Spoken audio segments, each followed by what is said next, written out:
All right, so Sika floor levelers are some of the best out there. I'm really excited to share with you on how to go about floor leveling. It's really one of those things that I know that a lot of homeowners are afraid to do.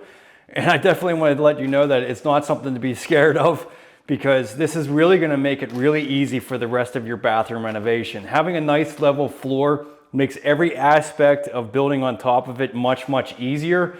And there really isn't much of an easier way to do that other than using floor leveler. So Sika really covers a whole range of different aspects when it comes to leveling and patching, and then they have thin sets and grouts as well. So they're like a full non-stop type of product for tile setters. But I want to just go through the differences of the levelers that I'm aware of that they have and what you would want to use each situation for. So the first one I think is what's going to be most popular and out there in most places is the SikaLevel 125. This is a kind of an economic type of leveler. This would basically be used for all types of residential applications, especially over wood floors, concrete floors. And it's just basically a more universal type of leveler that you can use residentially. This patch material, this is some of my favorite stuff. This stuff is really awesome because it's really fast setting. You don't have to do any priming with it, and it's great for something that you're really in a rush to get something level. So if you're trying to like install a tub and you need to have a level floor, you can use this stuff a half hour later. You could set your tub or your shower pan. Really great stuff. It comes in smaller bags, so you're going to need a bunch of this if you're trying to do the entire bathroom floor. I wouldn't necessarily recommend this for, large areas. This is just something for a quick installation. It obviously could be used in an entire bathroom, but it is fast setting, so that's the most important thing. It's also considered a patch material, so if you're just trying to fill in damaged areas of your subfloor, you can use that for it as well. This bag here, this is 225, so this is like the next level up from the 125. This stuff is what we're going to be using in this bathroom, and what I think is really tremendous about it is very flowy. You'll see how much water this thing actually takes, and then it's basically like pouring a bucket of water out. It's really easy to get to level. There isn't a lot of agitation. A lot of these other types of levelers, they're very thick. This ends up being pouring out to be a very thick consistency. So it takes a lot of messing around with it to get it to level. That's one thing about levelers. You can't just completely rely on it just leveling out itself. The 225 pretty much does that, but you do want to have indications making sure that you have the floor level. We're going to go through all the steps to install the 225, but that's pretty much my favorite leveler made by Sika for doing this. And then the 325 is basically for like outdoor use. This is would be something that you probably use in a commercial setting as well. So this stuff has a lot more of a, just a more durable product overall. So if you're doing something like maybe your garage or you're doing something outdoors, this would be the stuff for that. But all the levelers except for the patch material, you're gonna wanna actually prime the surface and then pour the leveler within 24 hours of priming it. So priming is a very simple application. It's just very important to do. And then I meant to mention, we do have a skim coat application. This is for stuff up to 1/2 inch thick. So this is great for if you're doing vinyl flooring or doing anything that you just need to fill in an area really quickly. It doesn't require any priming.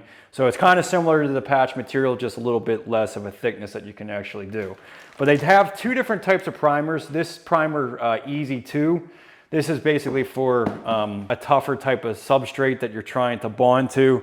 This would be for wood subfloors and mostly residential things.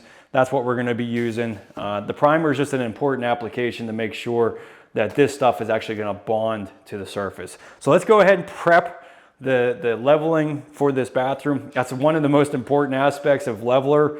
All the problems I ever really see with leveler end up being with the prep work and making sure that it doesn't get into places that you don't want it to be. So let's go ahead and prime this, and then we'll put the 225 down.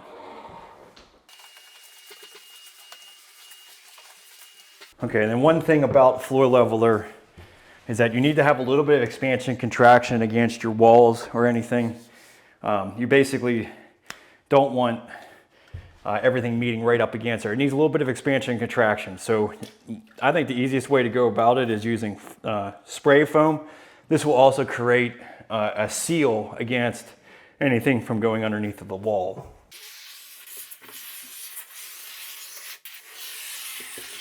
And then we'll seal right around this toilet flange as well. That'll prevent that from leaking into there. It's got expansion traction. That will take a little bit of time to set up, but we'll prime this floor before we get started on that.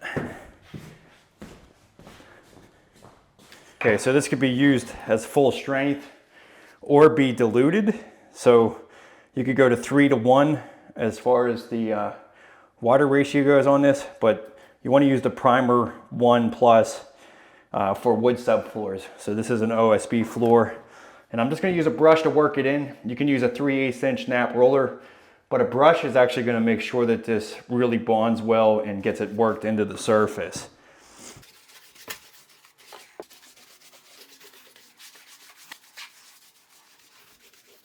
Okay, so then just let that dry. It has to be dry to the touch before you can pour leveler over it. And then you want to pour the leveler within 24 hours of doing this. If you go past that, you're going to have to prime it again. But this is going to ensure a good bond to the substrate.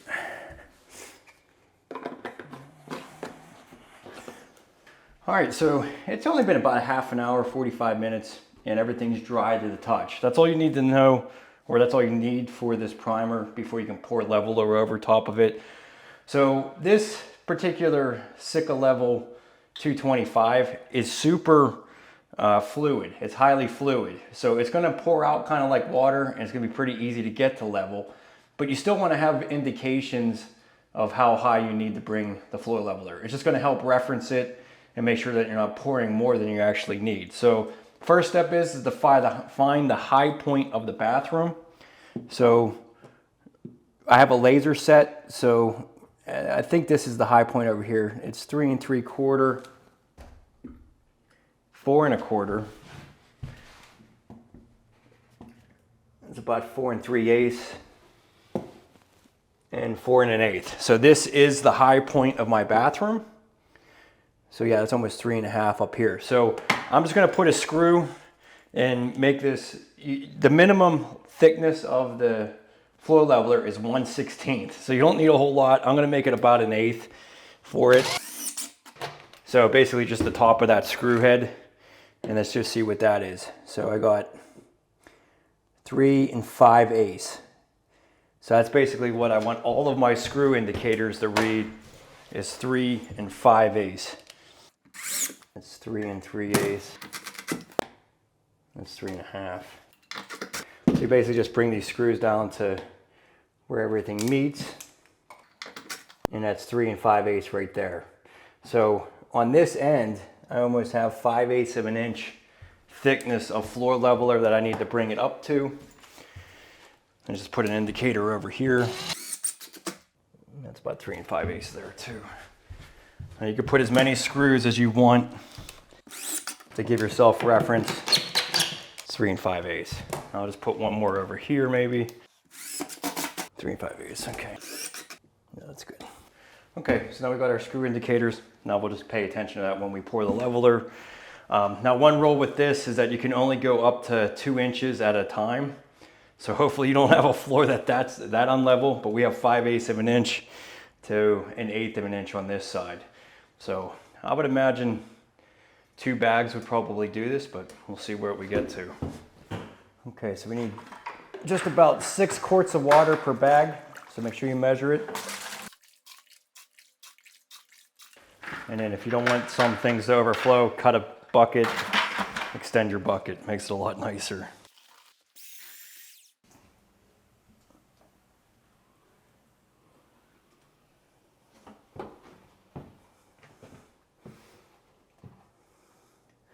Very fluid. We'll just push this to our marks here. There's our screw indicator, so we definitely need more leveler here.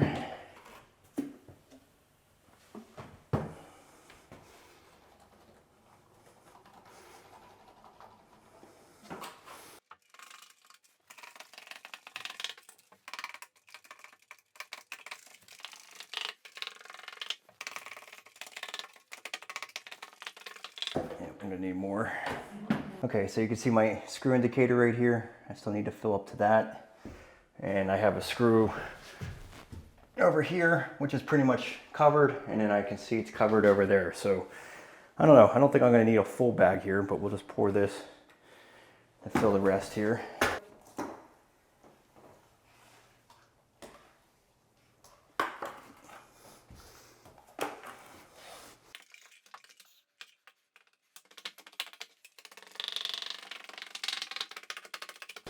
And as long as you agitate it, it should go to level. But looking at this here now, where's my screw? There it is. So it's right at the top of that screw, so we're good. And we have a screw indicator over here, and it's right at the top of that. So now we know everything's level. Worked out pretty well, very fluid. About 2.5 bags for this 40 square foot area. Well, we got 5 by, what is that, 5 by 7? 5 by 6. So about 30 square feet. I was about 5/8 inch of off level. So 2.5 bags was able to get that level.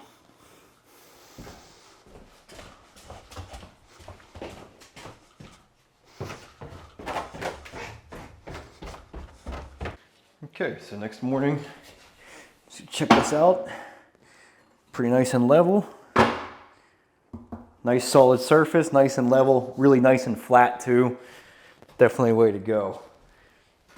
So now we'll be able to install our tile and be in really good shape.